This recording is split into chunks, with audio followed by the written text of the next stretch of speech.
नमस्कार। Online classes में आपका स्वागत है। आज की क्लास में हम पढ़ेंगे रीतिमुक्त काव्यधारा के प्रमुख कवि, जिसमें प्रमुख हैं घनानंद, आलम, ठाकुर, बोधा और द्विजदेव। तो रीतिकाल में काव्य की 3 प्रमुख काव्यधाराएं प्रभावित थी, जिसमें रीतिबद्ध, रीतिसिद्ध और रीतिमुक्त काव्यधारा, ये तीनों हैं। पहली जो काव्यधारा है उनके प्रमुख कवि और उनकी विशेषताओं का विवेचन हमने पिछली क्लास में कर लिया था। अब हम तीसरी जो काव्यधारा है रीतिमुक्त काव्य की, और इन तीनों के अलावा लिखी गई एक रीति इतर काव्य, उनका भी एक अपना विशिष्ट महत्व है, तो इसी में हम उनकी चर्चा करेंगे। तो यह जो क्लास है इसमें हम रीतिमुक्त काव्यधारा के स्वरूप को समझेंगे, रीति मुक्त काव्यधारा के जो प्रमुख कवि हैं उनके विषय के बारे में विस्तृत विवेचन कर पाएंगे और रीति मुक्त काव्यधारा की प्रमुख विशेषताओं का विवेचन करेंगे। तो इसमें सबसे पहले है रीति के बंधन या रीति की जो परिपाटी है उससे मुक्त रह करके रीति काव्यधारा के प्रवाह के विरुद्ध अपनी एक विशिष्ट पहचान बनाने वाली काव्यधारा को रीति मुक्त काव्यधारा के नाम से जाना जाता है। तो पिछली जो क्लास थी उसमें हमने यह जाना कि संस्कृत काव्य शास्त्र के आचार्यों ने काव्य सौष्ठव के विवेचन के लिए जो सिद्धांत या लक्षण निर्धारित किए थे, उनके आधार पर लक्षणों सहित या लक्षणों रहित जो काव्य रचा जाता था उसे रीति काव्य कहा गया। और रीतिबद्ध काव्य शास्त्रीय काव्य कहलाया, जिसके जो लेखक हैं कवि और आचार्य कहलाए। पर रीति सिद्ध परंपरा के कवि केवल वही थे जो लक्षण न देकर के अलंकार, रस, ध्वनि, नायिका भेद, रीति और वक्रोक्ति, नक्षिक वर्णन आदि पर केवल लक्षणों के अनुरूप काव्य प्रस्तुत कर रहे थे। और रीति मुक्त काव्यधारा के कवि न तो रीतिबद्ध थे और न ही रीति सिद्ध कवि थे। इस धारा के कवि तो विशिष्ट कवि थे जो युगीन परिस्थितियों के विरुद्ध परंपरा से हटकर के प्रेम प्रवृत्ति पर अधिक बल दे रहे थे। तो वास्तव में ये कवि स्वच्छंद प्रवृत्ति के और उन्मुक्त चेतना के कवि थे। निजी प्रेम और आत्मानुभूति की जो वेदना है उनका गायन करने वाले, स्वतंत्र चेतना में सदैव ही परंपराओं का मार्ग प्रशस्त करने वाले ये कवि रहे। तो इसी कारण इन कवियों के मन में भी परंपरा का जो विद्रोह है वो उभर करके सामने आया। उसका परिणाम क्या हुआ कि इन कवियों की जो निडरता है और स्वच्छंदता है उसने रीतिबद्ध या रीति कवियों के व्यक्तित्व और कृतित्व को सबके सामने चित्रित कर दिया। तो उन्होंने उस कविता परिपाटी और रीति परंपरा और उनकी दृष्टि को भी अनुक्त कह करके ललकारा, और उन्होंने रीतिबद्ध या रीति सिद्ध कवियों को आश्रय देने वाले जो कवि हैं या जो उनको जो आश्रय देने वाले हैं उनके आश्रयदाता पर भी तीखी व्यंजना की।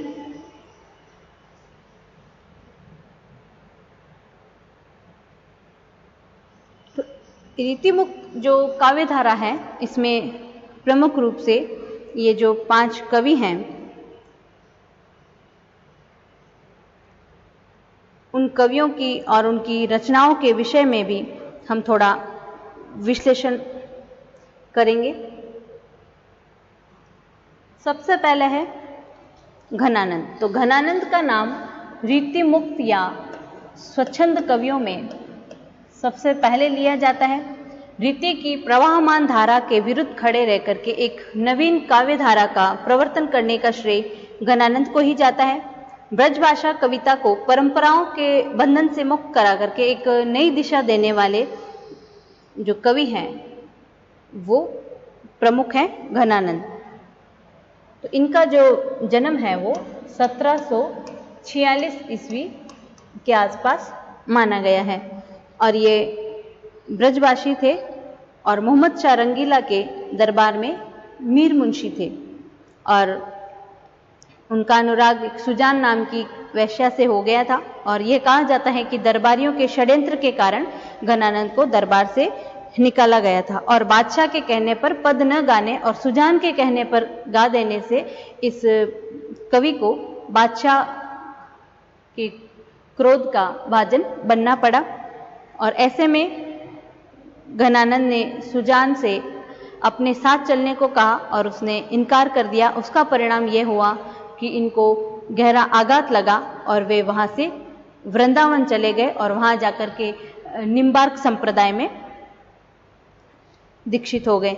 तो कृष्ण भक्ति में लीन होकर भी घनानंद सुजान के प्रति अपना जो अनुराग है उसको वह कम नहीं कर पाए और इसीलिए वे राधा कृष्ण में भी उसी की छाया देखते रहे। और कहा जाता है कि सन 1796 में अहमद शाह अब्दाली के द्वारा किए गए आक्रमण में जो कत्लेआम हुआ था उसी में घनानंद भी मारे गए थे।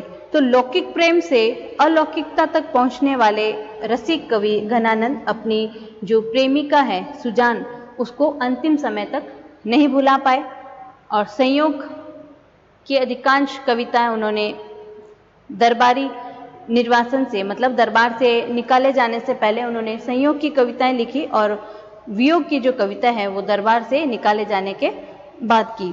तो संयोग की दशा में भी वियोग की अनुभूति में जीने वाला ये अद्भुत कवि विषय प्रेम का महान कवि था। तो घनानंद की जो रचनाएं हैं उनको भी दो भागों में बांटा जा सकता है। एक तो उनकी कवित्व और सवैया में लिखी जो श्रृंगार विषयक रचनाएं हैं और दूसरी पदों और दोहा चौपाइयों में लिखी भक्तिपरक रचनाएं हैं।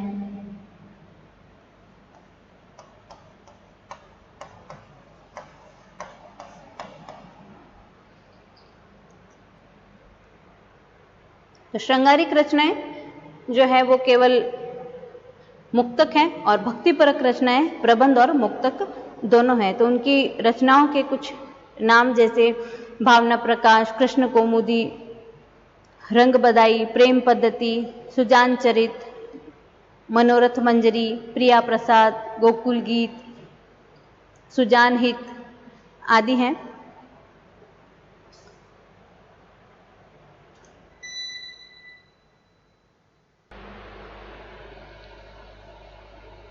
तो हृदय और बुद्धि का ऐसा कौशल कहीं और देखने को नहीं मिलता है। फिर है आलम कवि।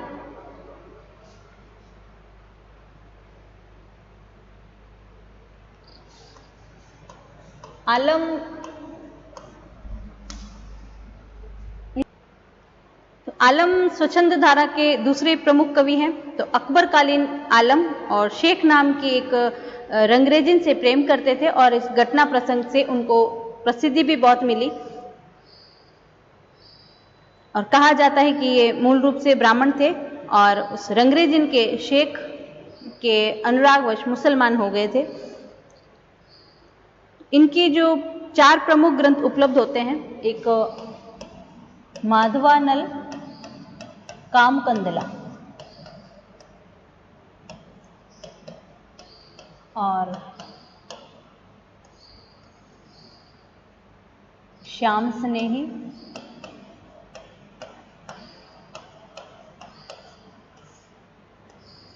आलम केली,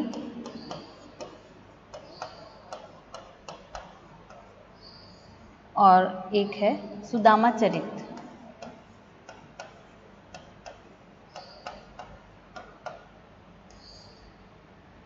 तो इनके जो पहले 2 ग्रंथ हैं वो प्रेमाख्यान परक काव्य परंपरा के ग्रंथ हैं और सुदामा चरित जो है कृष्ण भक्ति काव्य परंपरा का है। तो ये तीनों प्रबंधात्मक कृतियां हैं और आत्मकेली जो है मुक्तक काव्य रचना है।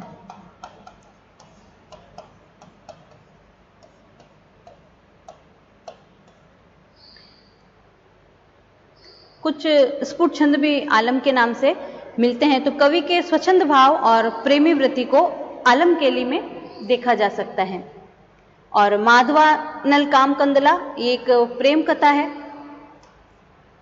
और श्याम स्नेही और सुदामा चरित्र ये एक भक्ति काव्य है।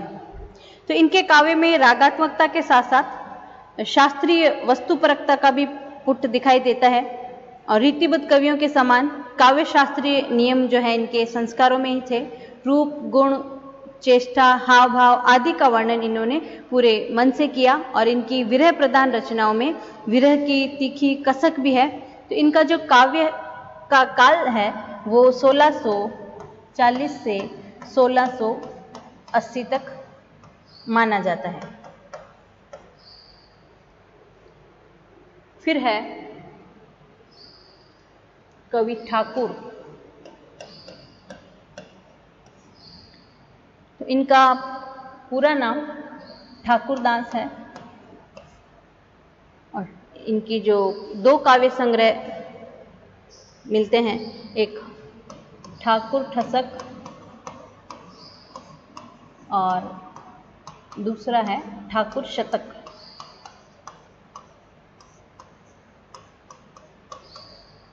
तो रीतिकालीन रीतिमुक्त श्रृंगार की काव्यधारा के भाव प्रदान कवि ये कहे गए हैं।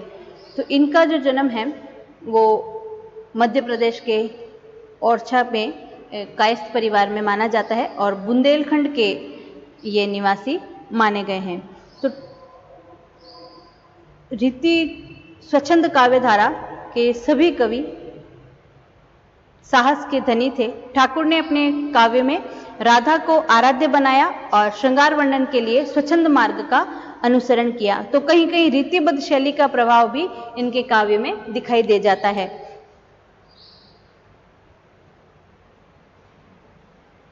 ठाकुर की जो कविता है उसमें अनुभूति और अभिव्यक्ति में बराबर समानता दिखाई जाती है। उनके व्यक्तिगत भाव भी सार्वजनिक बन जाते हैं, और बोलचाल की जो स्वच्छ भाषा है उसमें प्रवाह और निश्चल अनुभूति की स्वाभाविक अभिव्यक्ति उनकी परम विशेषता मानी गई है। उसके बाद है बोधा।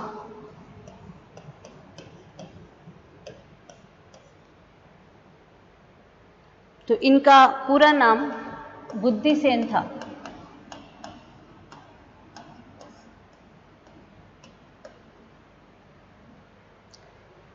इनकी जो कृतियां हैं उनका नाम है विरह वारिश, और दूसरी है इश्कनामा।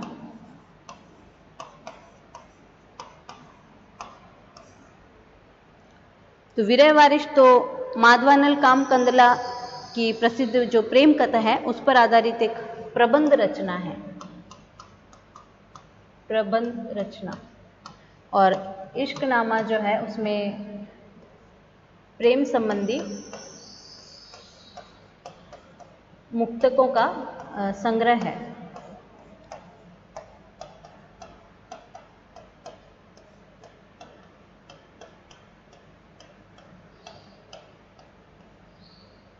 तो बोधा अपने आश्रयदाता पन्ना नरेश खेती सिंह की जो राजनर्तकी थी सुभान, उससे प्रेम करते थे, और इश्कनामा कवि के व्यक्तिक प्रेम का विरह अनुभव बन करके सामने आता है। तो विरह वारिश में शाप, बाल, अरण्य, उज्जैन, युद्ध, श्रृंगार,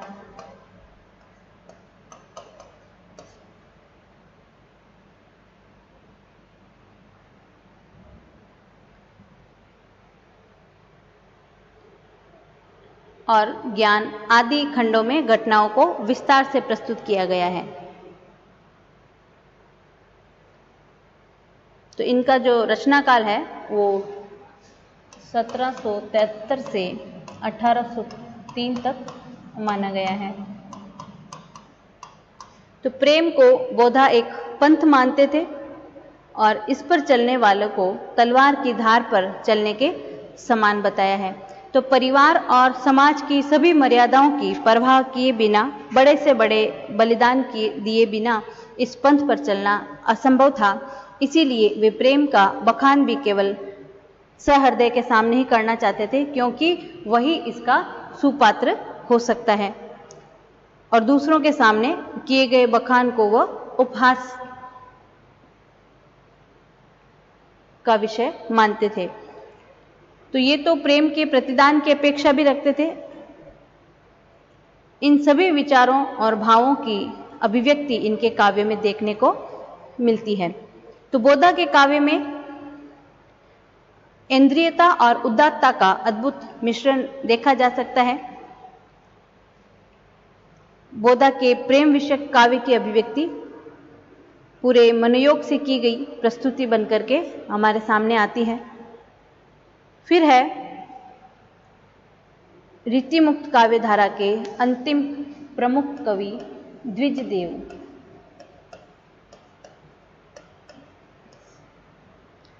तो श्रृंगार प्रधान स्वच्छंद वृत्ति को इन्होंने भी काव्य का प्रमुख विषय बनाया। ये महाराजा मान सिंह द्विजदेव के नाम से जाने जाते हैं।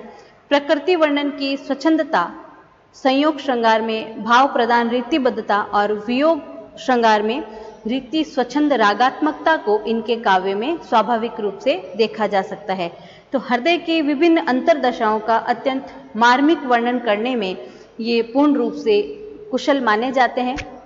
शोभ, दैन्य, शोभ, दैन्य, स्मृति तथा उद्वेग आदि जो भाव हैं, उन भावों की सफल व्यंजना इनके काव्य में देखी जा सकती है और प्रकृति का स्वच्छंद रूप इन्होंने अपने काव्य में बड़े सुंदर ढंग से वर्णित किया है। तो कहा जाता है कि द्विजदेव राजसी परिवार से थे और अयोध्या नरेश शाक द्वीपीय महाराज दर्शन सिंह इनके पिता थे। तो द्विजदेव इनका उपनाम माना जाता है। तो इनके जन्म काल के संदर्भ में सन 1802 में इनका जन्म और 1831 में इनकी मृत्यु स्वीकार की गई है। तो इनके जो कृतियां हैं इनकी, वो श्रृंगार लतिका,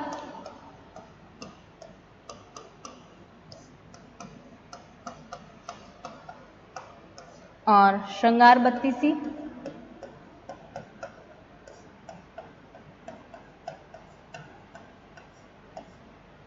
श्रृंगार चालीसी,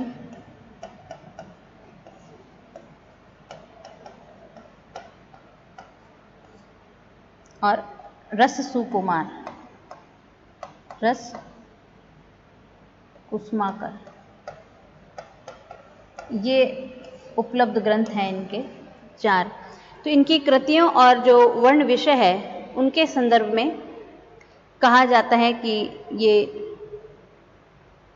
श्रृंगार लतिका में राधा कृष्ण की जो लीलाएं हैं और वसंत का आगमन और नायिका का नक्षिक सौंदर्य उसमें चित्रित है।